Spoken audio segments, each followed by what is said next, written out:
Assalamu alaikum everyone. I hope you're enjoying good health. Today we are talking about study in Italy, and this is one of the most, I would say, awaited video for those who had been asking me about, sir, please make a video on study in Italy, and I'm making one of those.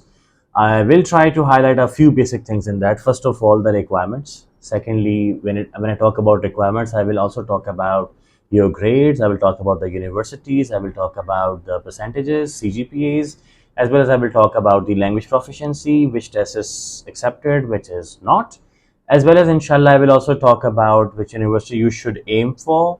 I'll talk about the traveling cost, I will talk about the university fee, I'll talk about scholarships, as well as I will talk about the embassy fee.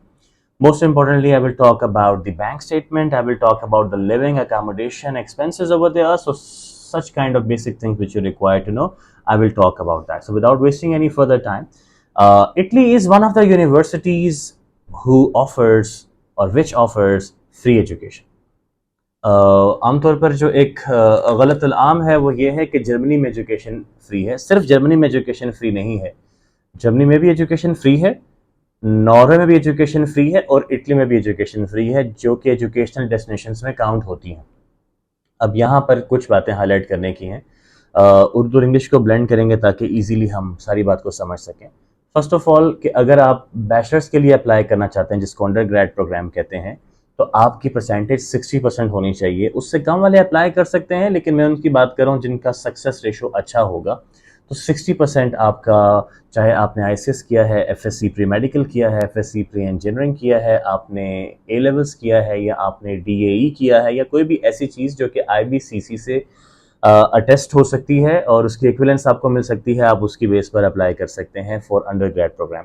When I talk about the graduation programme, that is PG programme, यानी कि masters programme के लिए जब apply करते हैं तो आपकी last degree, चाहे आपने BScs किया है, BSIT किया है, BBA किया है, BSAF किया है, BS इंग्लिश किया है आपने, या आपने MA किया है पाकिस्तानी सिनेरियो में, MA जो कि 16 ईयर की एजुकेशन होती है, या आपने MSc किया है जो कि 16 एजुकेशन काउंट होती है, तो यू आर एलिजिबल। आपको आपकी परसेंटेज अगर है तो 70% is a good profile and 3 CGPA is a good profile.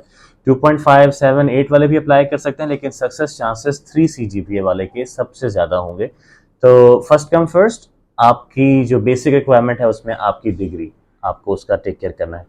Number 2, it also requires IELTS। Without IELTS, पीछे एक दफ़ा उनके एक एम्बेसडर ने अनाउंस किया था और उस टाइम पर थोड़ी लेनेंसी थी पाकिस्तानी के लिए, लेकिन उससे थोड़ा सा पहले जब पाकिस्तानी एम्बेसी से कुछ टिकट्स चोरी हो गए थे शेंजन एंट्री के, स्पेशली इटली के, तो उसके बाद ये लोग काफ़ी स्ट्रिक्ट हो गए और विदाउट IELTS ये आपकी प्रोफाइल एक्सेप्ट नहीं करेंगे। विदाउट IELTS में ये हो सकता है कि आप यूनिवर्सिटी का एडमिशन सिक्योर कर सकते हैं, लेकिन एम्बेसी की रिक्वायरमेंट जो आपके उनकी वेबसाइट पे भी चेक कर सकते हैं, वो पूरी करने के लिए आपको IELTS की रिक्वायरमेंट होगी। अब IELTS की रिक्वायरमेंट, बेसिक जो रिक्वायरमेंट है वो 6 है, बैचलर्स के लिए भी और मास्टर्स के लिए भी, और आप अगर 6.5 ले रहे हैं और 6 ईच है तो आपकी प्रोफाइल बेटर है। स्टडी गैप की जहां तक बात है, स्टडी गैप 2-3 ईयर्स तक का स्टडी गैप भी एक्सेप्टेबल होता है, लेकिन it should be verifiable, it should be provided, it should be online verifiable, यानी कि जो आप गैप प्रोवाइड कर रहे हैं उसमें कोई फेक चीज़ ना हो, और अगर फेक चीज़ हो भी, जो कि बहुत कॉमन है, उसकी भी कोई ऑथेंटिसिटी हो कि जब अगर आपसे क्रॉस चेक किया जाए कहीं से तो वो चीज़ अवेलेबल हो वहाँ पर। For example, putting a diploma from somewhere, getting experience certificate from some of the companies, तो ये सब होता है, लेकिन ये वेरीफाइबल होना चाहिए, ऑनलाइन वेरीफाइबल होगा तो तभी ये एक्सेप्ट होगा। Moving on, now I'll talk about the fee structure of Italian universities. Italy में जो यूनिवर्सिटीज़ अच्छी हैं वो सैपियांसा है, पडोआ है, मसीना भी मैं काउंट कर लूँगा, यूनिवर्सिटी ऑफ रोम है, पीसा है। ये यूनिवर्सिटीज़ बेटर काउंट होती हैं, जो कि पब्लिक फंडेड यूनिवर्सिटीज़ हैं, जहाँ पे एजुकेशन फ्री है, लेकिन इनकी फ़ी बहुत लिमिटेड सी होती है, बहुत मिनिमम फ़ी, यानी कि आप यूँ पाकिस्तानी पैसों में समझ लें कि शायद 3 लाख रुपए फ़ी पूरे साल की होती हो, विच इज़ क्वाइट नॉमिनल।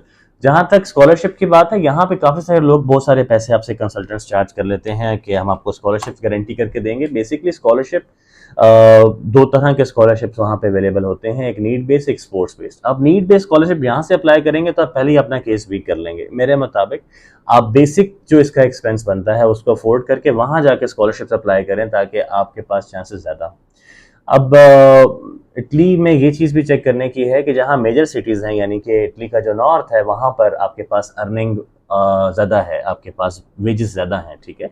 यानी कि साउथ में अगर वेज 3-4 यूरोज़ है तो नॉर्थ में आपकी वेजेस 11-12 यूरोज़ तक भी जाती हैं। मैं बात कर रहा हूँ रोम के बारे में, मैं बात कर रहा हूँ वेनिस के बारे में, इन बड़ी कंट्रीज़ के बारे में जहाँ पर आप जाकर अर्निंग कर सकें। अच्छा, अब यूनिवर्सिटी इनटेक इनकी होती है सिर्फ और सिर्फ एक, जिसको ये अगस्त इनटेक या अगस्त सितंबर इनटेक कहते हैं। अगस्त सितंबर इनटेक के लिए जो लोग अप्लाई करते हैं वो जनवरी से अप्लाई करना स्टार्ट कर देते हैं। इनका लेयर सिस्टम होता है, ठीक है। जनवरी से लेकर मार्च तक फर्स्ट लेयर, जिसमें मैक्सिमम एडमिशन मिलता है।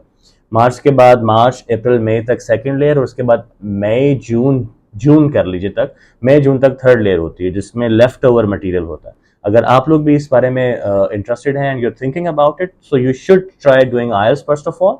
We can also help you for IELTS if you are available in IET or PWD. Other than that, go to any of the institutes who are recognized by British Council or referral partners of British Council or test registration center of British Council, या उनके जितने भी जो instructors हों वो certified instructor हों British council से, तो वहाँ पर आप जाकर प्रिपेयर कर सकते हैं। अदरवाइज हम आपको ऑनलाइन सर्विस भी प्रोवाइड करते हैं। ओके, लेट्स मूव ऑन जी। इसके बाद बैंक स्टेटमेंट की बारी आती है। बैंक स्टेटमेंट की जो रिक्वायरमेंट है ये 20 से 25 लाख रुपए की रिक्वायरमेंट है। आप अगर इनकी वेबसाइट पे जाओगे तो 6 मंथ्स की रिक्वायरमेंट वहां पे आपसे कहते हैं कि 20 से 25 लाख रुपया 6 महीने तक आपके या आपके फादर के अकाउंट में पड़ा होना चाहिए।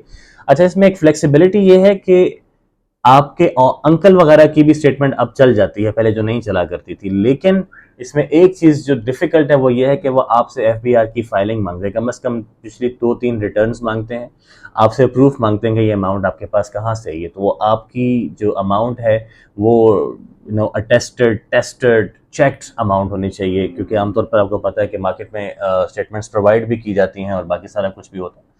तो ये सारा कुछ आपको रिक्वायर्ड होता है। मेरा ख्याल है मैंने मोस्टली आपसे बातें कर ली हैं। मैंने आपसे IELTS के बारे में बात की, स्टडी गैप के बारे में बात की, मैंने ग्रेड्स के बारे में बात की, बैंक स्टेटमेंट के बारे में बात की। अकोमोडेशन जहाँ तक आती है 180 to 200 यूरोस जो है कॉमन अकोमोडेशन है 1 मंथ का, जो आपका एक्सपेंस है ये आपके माइंड में होना चाहिए। पाकिस्तान से टिकट तकरीबन 70 to 80 के का है आजकल, 70-80 हज़ार रुपये का, और ये फ्लक्चुएट करता है यूरो के रेट के साथ।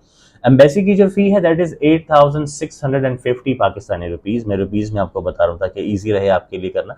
आपको इंश्योरेंस चाहिए होती है, ये तकरीबन 15,000 तक की इंश्योरेंस आपकी हो जाती है, और इसके अलावा आपको अटेस्टेशन चाहिए होती है।